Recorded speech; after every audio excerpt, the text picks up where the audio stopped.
Bonjour à tous, salut tout le monde, j'espère que vous allez bien et bienvenue pour cette nouvelle vidéo basée sur la notion de la vie est un cycle.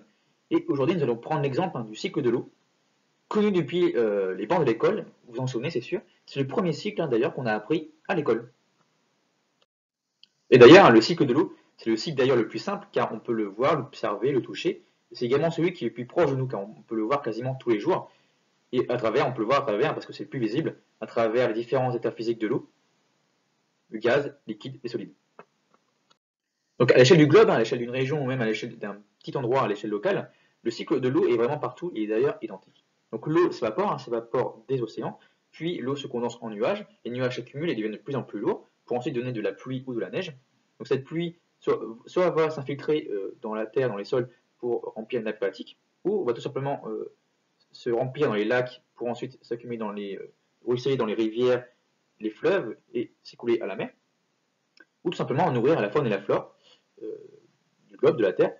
Donc on voit vraiment que l'eau est vraiment présente partout. Donc l'eau est vraiment présente partout, ça c'est indéniable.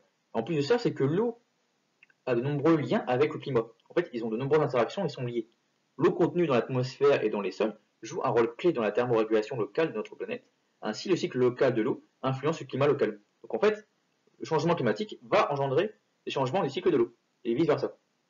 C'est d'ailleurs avec l'eau qu'on voit le plus rapidement les impacts du changement climatique. Donc, par exemple, on voit actuellement de nombreuses inondations, de nombreuses sécheresses. Et en plus de ça, c'est que le changement climatique, on en parle beaucoup. Par exemple, il y a eu la COP21 à Paris en 2015, par exemple.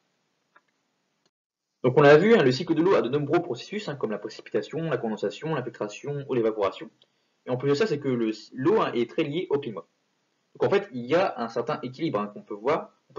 Mais d'ailleurs, on ne le voit pas forcément partout. Par exemple, dans les sols, on ne voit pas vraiment le cycle de l'eau, on ne le voit pas vraiment, on ne peut pas le toucher. En fait, dans l'eau, dans le sol, l'eau va s'infiltrer pour, par exemple, nourrir la faune et la flore, par exemple, ou s'y stocker. Donc là, petit focus de l'infiltration de l'eau à travers les végétaux. Et il y a vraiment une réaction chimique qui s'appelle la photosynthèse, où là, on va prendre du carbone, du CO2 avec de l'eau et de l'énergie pour en faire du glucose et de l'oxygène. Donc en fait, l'eau s'infiltre à travers les végétaux grâce à la photosynthèse.